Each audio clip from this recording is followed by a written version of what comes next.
নমস্কার, সবাইকে স্বাগত আমার ইউটিউব চ্যানেল ম্যাথ ফর বঙ্গ শিখাতে। আমি অমিত।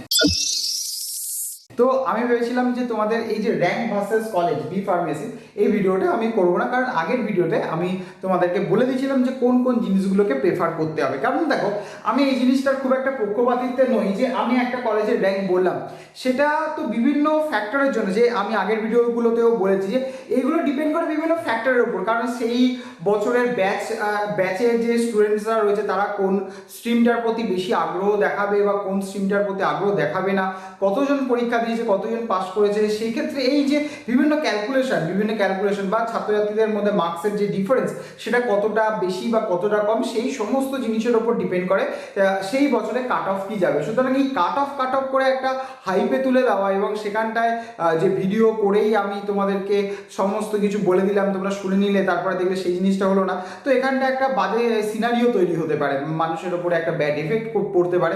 আমার মনে হয় না যে কাউকে ভুল পথে চালনা করে কোনো রকমভাবে কোনো কিছু উপকার করা যায়, বরঞ্চ কম বলো কিন্তু সঠিক বলো, এটাই হলো আমার মূল ধারণা। তো তাই জন্য আমি তোমাদেরকে শুধু কলেজের সম্পর্কে বলেছিলাম এবং তোমরা প্রচুর পরিমাণে কমেন্ট করেছো বিভিন্নভাবে। আমি তোমাদেরকে প্রায় আমি যতদূর পেয়েছি 90-95% সবার অ্যান্সার দেওয়ার, তো যেগুলো দেওয়া হয়নি আশা করি আজকের মধ্যে দিয়ে দেবো, কারণ তোমাদের এখনও লকিং সেশন শুরু হয়নি। তো তোমাদের লক যখন সেশন শুরু হবে ঠিক তার আগে আমি তোমাদেরকে অবশ্যই হেল্প করার জন্য এই ভিডিওটা করছি, যে তোমাদের যেহেতু এখনও পর্যন্ত সিলেকশনগুলোকে রিমুভ করতে পারো বা আপ ডাউন করতে পারবো, তাই জন্য আমি ভাবলাম যে তোমাদের সবার যাদের এখনও পর্যন্ত অ্যান্সার দেওয়া হয়নি বা যাদের দেওয়া হয়েছে একটা কমপ্লিট ভিডিও করে দেওয়া যেতে পারে, যাতে তোমাদের আশা করি কিছু না কিছু হেল্প হতে পারে। এখানেও যদি তোমাদের কিছু বলার থাকে অবশ্যই তোমরা জিজ্ঞাসা করতে পারো, আমি তোমাদের অবশ্যই উত্তর দিয়ে দেবো। তো দেখো, এখানটায় আমি প্রায় 25-26টা, এখানটায় কিছু জায়গায় দুটো কলেজ একই কলেজের ব্রাঞ্চ, সেখানটায় আমি একসাথে লিখেছি। তো মোটামুটি 25 থেকে 28টা কলেজের নাম বা 25টা কলেজের নাম বলতে পারো, 25টা কলেজের নাম নিয়ে এখানে আলোচনা করছি। তো এখানটায় আমি একটা ওভারঅল থিঙ্কিং তোমাদের দেবো, যে তোমরা চেঞ্জ করলে করতে পারো বা চেঞ্জ না করলেও ওই জায়গাটায় স্টিক থাকবে। যখন তোমাদের লকিং সেশন শুরু হবে তোমরা সেটাকে লক করে দিতে পারবে, ঠিক আছে? কারণ চয়েস ফিলিংয়ে এখন কিন্তু কেউ ওই 20টা করে বসে না, কারণ যদি মনে হয় 30টা করবে সে 30টা করতে পারো, কারণ সেখানে আমি দেখছি 30-37টাও তোমরা যতগুলো ইচ্ছা তোমরা সেখানে সিলেক্ট করে রাখতে পারো, ঠিক আছে? তো লকিং সেশন শুরু হয়নি বলে তোমরা আগে নিজেদের মতো শিডিউল করে নাও, কোনটাকে আপ রাখবে কোনটাকে ডাউন রাখবে, তো সেই সমস্ত জিনিসগুলো তোমরা আগে করে নিতে পারো। তো এখানটায় আমি যেটা বলতে চাইছি সেটা হলো র্যাঙ্ক ওয়াইজ, তোমাদের র্যাঙ্ক ওয়াইজ তোমরা কোন কোন কলেজগুলোকে প্রেফারেন্স দিতে পারো। আমি আবার বলছি, আমি এক্স্যাক্ট বলছি না, যে আমি বলছি যে কোনটাকে প্রেফারেন্স দিতে পারো, কারণ তোমরা ওরকমভাবে সাজিয়ে রাখো। তোমরা যদি আগের ভিডিওটা দেখে থাকো, আমি তোমাদেরকে বলেছিলাম যে তোমাদের যদি র্যাঙ্ক ধরো 5000, তো আগের বছরে যে কলেজে 4500 বা 4800 কাছাকাছি কাট অফ গেছে, তো সেই কলেজটাকে তুমি প্রেফারেন্স হিসেবে ফার্স্টে রেখে দাও।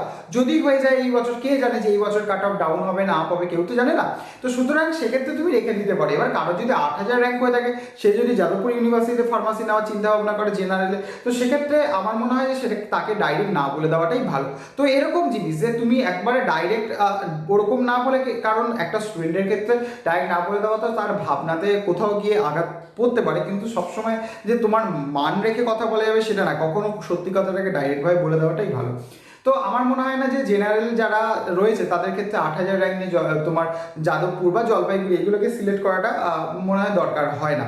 তো সেক্ষেত্রে তোমরা নাও বা সিলেক্ট করতে পারো। আবার যদি মনে হয় যে হ্যাঁ ঠিক আছে আমি যাদবপুরটা সিলেক্ট করে রাখি, কি হয়েছে আমার প্রথম দিকে না হলে না হবে, তো সেটাও করতে পারো। কোনো এই ক্ষেত্রে কোনো রকমভাবে কেউ বাধা তো দিচ্ছে না, হবে না হবে না, তো অনেকগুলো লিস্টে রয়েছে যে যেটা হবে হবে, তো সেই চিন্তাতেও তোমরা রাখতে পারো। আবার যদি বলো না দরকার নেই, আমি এই কটাই নেবো বা বেশি ঘেটে লাভ নেই, তো সেটাও করতে পারো, ঠিক আছে? তো আমি তোমাদের একটা মেন যে ধারণা দেওয়ার চেষ্টা করছি। তো প্রথম অবশ্যই দুটো প্রেফারেন্স হিসেবে নাম উঠে আসে, একটা হলো JU আর একটা হলো ইনস্টিটিউট অফ ফার্মেসি, যেটা হলো জলপাইগুড়ি, ঠিক আছে? তো দেখো, আমি এর সঙ্গে সঙ্গে তোমাদের সিট ক্যাপাসিটিরও একটা ধারণা দিয়ে দিচ্ছি। অলরেডি আমি আগের দিনের ভিডিওতে বলে দিচ্ছি যে কোন কোন কলেজের সিট ম্যাট্রিক্স কি আছে, PDF ডাউনলোড করে নিতে পারো বা ইন্ডিভিজুয়ালি কোনো কলেজকে সিলেক্ট করে, হ্যাঁ, তোমার তার স্ট্রিম দিয়ে কোন স্ট্রিমে তুমি অ্যাডমিশন নিতে চাও, তার কতগুলো সিট আছে সেই সিট ম্যাট্রিক্সও তোমাদের দিয়ে দেওয়া হচ্ছে।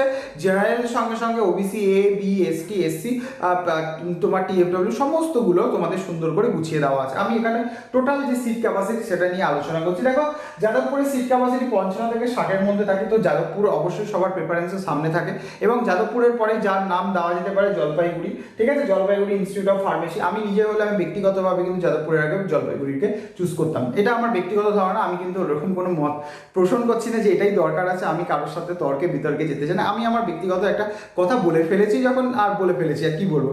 তো সেক্ষেত্রে আমি বলতে পারি যে সেখানটা ইনস্টিটিউট অফ ফার্মেসি এবং যাদবপুর এই দুটো কথা, মানে এই দুটো কলেজ অবশ্যই তোমাদের আগে প্রেফারেন্সে রয়েছে, এটা তো আর নতুন করে কিছু বলার নেই। তাহলে এখানটার মধ্যে যে র্যাঙ্কটা রয়েছে মোটামুটি ধরো এই দুটো মিলিয়ে তোমার 3-3.5 হাজারের মধ্যে যাদের র্যাঙ্ক থাকছে তাদের ক্ষেত্রে গল্প এখানটায় ক্লিয়ার হয়ে গেল। তাহলে এখানে 3-3.5 হাজারের মধ্যে অ্যাপ্রক্সিমেটলি 3,000 থেকে 3,000 3,500 ধরে রাখতে পারো, 3,500-এর মধ্যে এই দুটো কলেজের আমার র্যাঙ্ক ক্লোজ হয়ে গেল। এবার আমি এসসি এসটিদের কথা আলাদা করে কিন্তু কিছু বলছি না, ঠিক আছে।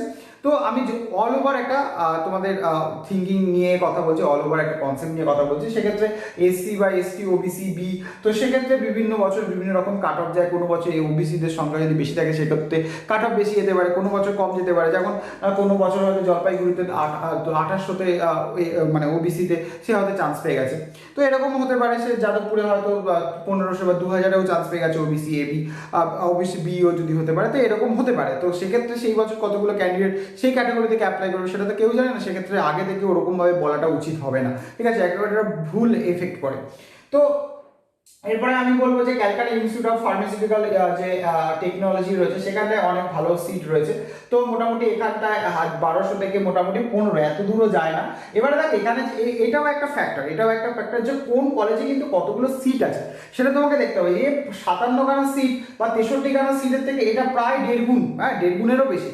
তো 1.5 গুণের যখন বেশি হয়ে যাচ্ছে তখন অবশ্যই এখানটায় র্যাঙ্কের যে স্প্যানটা সেটা অনেক বেশি হয়ে যাবে। আমরা বললাম যে ক্যালকাটায় এখানটায় এইটা যেটা বলছো ভুল বলছো, তো না বাবা, তোমরা তো একটা জিনিস দেখো যে এখানটায় যদি 57 হয় এখানটায় প্রায় তার ডবল, ঠিক আছে, এখানে প্রায় তার ডবল, হ্যাঁ কয়েকটা বাদ দিয়ে প্রায় তার ডবল। তাহলে এখানটায় যদি একটা স্প্যান যদি ধরো যে এখানটায় 1 থেকে 1,500-এর মধ্যে থাকছে, তাহলে এখানটায় স্প্যানটা যত নিচের দিকে যাবে সেটা তাহলে ইলাবোরেট করতে থাকবে না, সেটা তত বড় হয়ে যাবে এবং সেটা তোমার দেখো এখানে নাম্বার অফ সিটসের উপরে অবশ্যই ডিপেন্ড করে সেই জায়গাটা।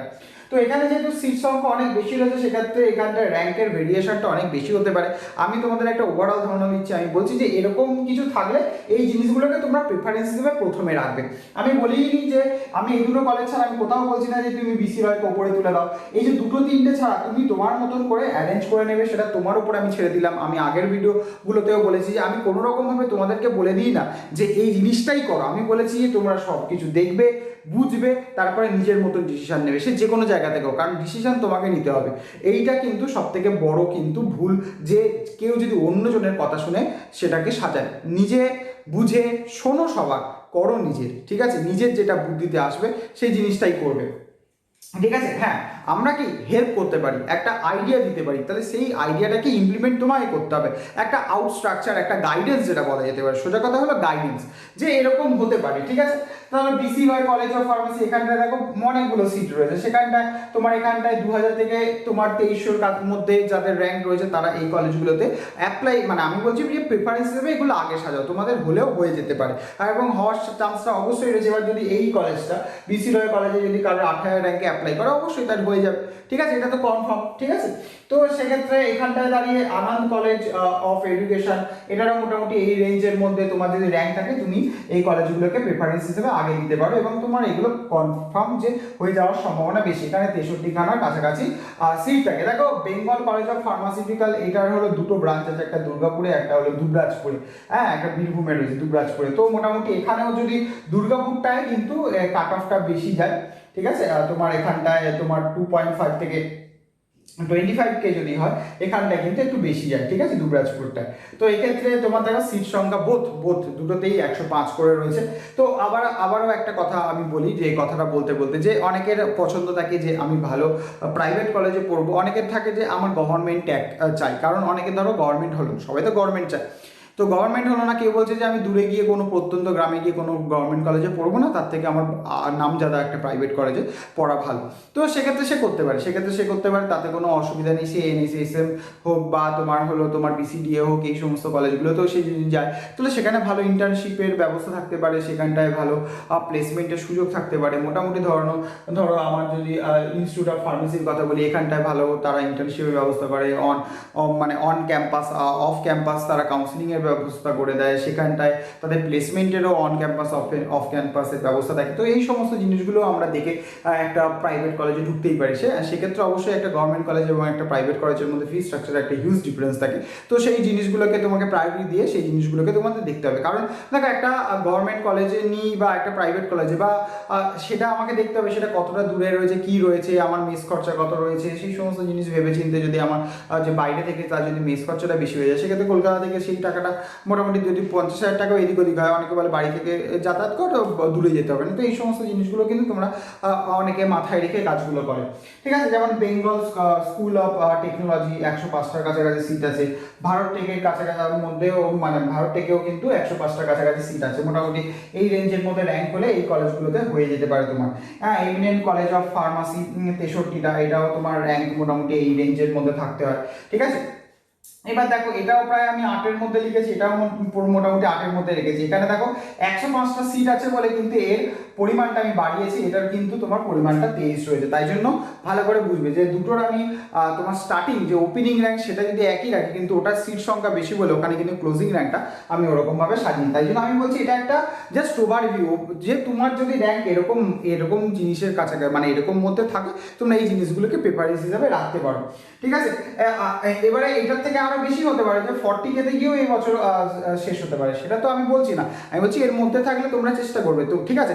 এবং এই সমস্ত নিচের দিকে যেগুলো আমরা লিখেছি প্রাইভেট হোক, সেগুলোর ক্ষেত্রে ধরো আমি বলছি যে তোমার 33K এর মধ্যে হয়ে যাবে, তোমার হয়তো 38K হয়েছে, তোমরা অবশ্যই অ্যাপ্লাই করবে। কেন অ্যাপ্লাই করবে না? অবশ্যই অ্যাপ্লাই করে রাখবে। কে বলে যে 33তেই ওখানে স্টপ হয়ে যাবে? আমি তো কখনোই বলছি না। আমি তাই বলছি, কেউ যদি বলেও থাকে তোমাদের যে 33তেই আটকে যাবে, ওখানে অ্যাপ্লাই করিস না, কোনো কথা শোনার দরকার নেই, ওটাতে অ্যাপ্লাই করবে। কি হয়েছে? যদি হয় হবে, যদি না হয় না হবে। আমার তো প্রেফারেন্সের জিনিসের দিকে এমন কলেজ রাখবো যেগুলো আমার হবে 100% শিওর। সেরকমভাবে তো সাজানোর কথা আমি বারবার বলে এসেছি, যে ওপরের দিকে যেগুলো রাখবো, যেগুলো আমার হওয়ার সম্ভাবনা নেই বললেই চাই, হলে হয়ে যেতে পারে, মাঝখানের দিকে যেগুলো রাখবো সেগুলো হওয়ার সম্ভাবনা রয়েছে, আর লাস্টের দিকে হবেই। তো এরকমভাবে আমি লিস্টটাকে সাজাবো। তোমার 20, 30, 35 যা ইচ্ছা সাজানো, 20টাই সাজানো, 10টাই সাজাও। আমি বলছি 10টাই সাজাও। 10টাও সাজালে ওরকম দুটো, মাঝখানে 3টে, তারপরে লাস্টের দিকে দিয়ে দিলাম 5টা, হয়ে গেল 10টা। কেউ যদি 30টা সাজায়, 10টা ভালো, 10টা মাঝারি, 10টা খারাপ, এরকমভাবে খারাপ মানে হলো তোমার র্যাঙ্কের মধ্যে চলে আসবে, যেটা তুমি চাইছো না, বাট তুমি নিতে পারো, এরকম অনুযায়ী বলেছি, ঠিক আছে। এই জিনিসগুলো মাথায় রাখবে, ঠিক আছে। গ্লোবাল কলেজ অফ ফার্মাসিউটিক্যাল দেখো, তোমার এখানেও 63টা সিট আছে, 16 থেকে 35K এর মধ্যে সাজিয়ে রেখেছি। Gupta college of technology, Guru Nanak, Haldia, NSHM, PG, Shankar education, Adamas, ঠিক আছে, উইথিন 20K এর মধ্যে হয়ে যায়। কারণ দেখো অ্যাডামাসের সিট সংখ্যা কম, ঠিক আছে। অ্যাডামাস যদিও প্রাইভেটের মধ্যে, অবশ্যই তোমরা নাম শুনে থেকেছো, তো এখানটায় সিট সংখ্যা কম বলে এই জন্য আমি উইথিন 20K লিখেছি, সেটা 22, 23ও হয়ে যেতে পারে, বাট আমার মনে হয় 20K এর মধ্যে হয়ে যায়, কারণ সিট সংখ্যা প্রচুর পরিমাণে কম, ঠিক আছে। তো অনেকে তোমার র্যাঙ্ক, অনেকে হয়তো আবার কি হয় না, বিভিন্ন রকম কোটা অনুযায়ীও ভর্তি হয়, তাই জন্য সেক্ষেত্রে আমি 20K হিসাবে এটাকে ধরে রেখেছি। স্কুল অফ ফার্মেসি যেটা রয়েছে 50টা সিট আছে, সিস্টার নিবেদিতা আর নেওটা রয়েছে, JIS আছে, তোমার বীরভূম ফার্মাসি রয়েছে, এটা মোটামুটি 40K এর মধ্যে হয়ে যায়। 40K এর মধ্যে যাদের র্যাঙ্ক আছে বীরভূম ফার্মাসিতে ট্রাই করে নিতে পারো। আর MR কলেজ আর নেতাজি সুভাষ যেটা নদিয়াতে রয়েছে, ঠিক আছে। তো এই যে মোটামুটি 25টা কলেজের কাছাকাছি নাম বললাম, 25টা এখানে দুটো 25-26টা রয়েছে। তো এটা আমি তোমাদের একটা ওভারভিউ দিয়ে দিলাম যে এরকম রয়েছে। এবার তোমরা বলতে পারো যে দাদা সবই তো 35-30-এর মধ্যে, তো আমি এটা কখনোই বলছি না যে 35-30-এর মধ্যে সব আটকে থাকবে, 50 পর্যন্তও যাবে। প্রতিটা কলেজ অনুযায়ী আমি একটা ওভারভিউ সাজিয়েছি। এবার তোমরা তোমাদের মতন সেটাকে সিলেক্ট করে রাখো না, যেমন ধরো এটা তোমার 33, এটা তোমার 30, এটা ধরো তোমার 20K উইথিন, এটা 40K উইথিন, এটা এই সমস্ত না নামগুলো তোমরা যদি রেখে দাও এগুলোর মধ্যে শিওর হবে, সবকটা 30-35 বলা যাবে না, তার থেকে বেশি হতে পারে। এবার হয় কি বেশি বলে ফেললে যদি পরে না হয় সে অনেক রকমভাবে গাল শুনতে হয়, কারণ তুমি একটা ভালো ভেবে তুমি বললে, এবারে এখন তো কমিউনিটিতে সমস্ত কিছু ওপেন, তো সমস্ত কিছু বলার স্বাধীনতা সবার রয়েছে, সুতরাং তুমি কিছু একটা বলে দিলে সেটা ভুল হলে কেউ বুঝবে না যে যে এটা একটা ভেবে চিন্তে বলেছিল, সেক্ষেত্রে একটা জিনিস ভুল হতেই পারে, কারণ ইসরো তো সমস্ত রকেট তুললেই তো আর সেটা সাকসেসফুলি চলে যায় না, তো সেখানেও তো ফেলিওর হয়। হ্যাঁ, আমাদের চন্দ্রযান 2 নিয়ে এত হাইপ ছিল, সেটাও তো ফেল হয়েছে। তো সেক্ষেত্রে গিয়ে তো মানুষ সেটা অ্যাপ্রিসিয়েট করবে না যে হ্যাঁ তো এত ভালো জিনিস করা হয়েছে বা এত কাছাকাছি গেছিলো, এটা বলবে যে ফেল তো হয়েছে, বার লাইন তো টাচ করতে পারিনি। সেক্ষেত্রে আমিও সেরকমভাবে রিস্ক নিইনি, তাই জন্য তোমাদেরকে আমি আগে থেকেই সাবধান করে দিলাম যে এইগুলো এরকম মানে যে এইখানেই আটকে থাকবে, তার থেকে উপরে যাবে না সেরকম কিছু না, বা নিচে নামবে না সেরকম কিছু না। এগুলো একটা প্রেফারেন্স, এই যে তোমাদের মোটামুটি ধরো ওই 28টার কাছাকাছি তোমরা কলেজেস পাবে, তোমরা নিজেরা ভালো করে সিট ম্যাট্রিক্স দেখে ভালো করে তোমরা যদি সিলেক্ট করো, আমার মনে হয় না এগুলোর মধ্যে থেকে তোমাদের কিছু নিতে হবে, এবং তোমরা ভালো করেই তোমরা বুঝতে পারছো। আমি এটা তোমাদের বললাম যে ওপেনিং র্যাঙ্কটাকে মাথায় রেখে তোমরা কাজটা করো, ওপেনিং র্যাঙ্কটা কোথায় কোন কলেজে কীরকম রয়েছে সেরকম যে আইডিয়াটা দিলাম সেটা মাথায় রেখে তোমরা করো, তোমাদের অবশ্যই সবার ভালো ভালো কলেজে তোমরা যেটা চাও সেটা হবে। তো আজকে আর ভিডিওটা এখানেই শেষ করছি। তো তোমরা ভিডিওটা দেখো, যদি ভালো লাগে লাইক সাবস্ক্রাইব এবং শেয়ার করবে, এবং সবাইকে বেস্ট উইসেস রইল তোমাদের ভবিষ্যতের জন্য এবং ভালো কলেজ চুজ করার জন্য। তো তোমাদের যখন থেকে লকিং শুরু হবে তোমরা সুন্দর করে লকগুলো করো, মানে ঠিকঠাক ভেবে চিন্তে লকগুলো করো, এবং কোনো রকম অসুবিধা হলে কমেন্ট সেকশনে জানি, আমি তোমাদের অবশ্যই রিপ্লাই দিয়ে দেবো, এবং বেশি পরিমাণে সেই জিনিসটা হলে আমি এরকমভাবে ভিডিও তৈরি করে দেবো। তো till then take care, good night.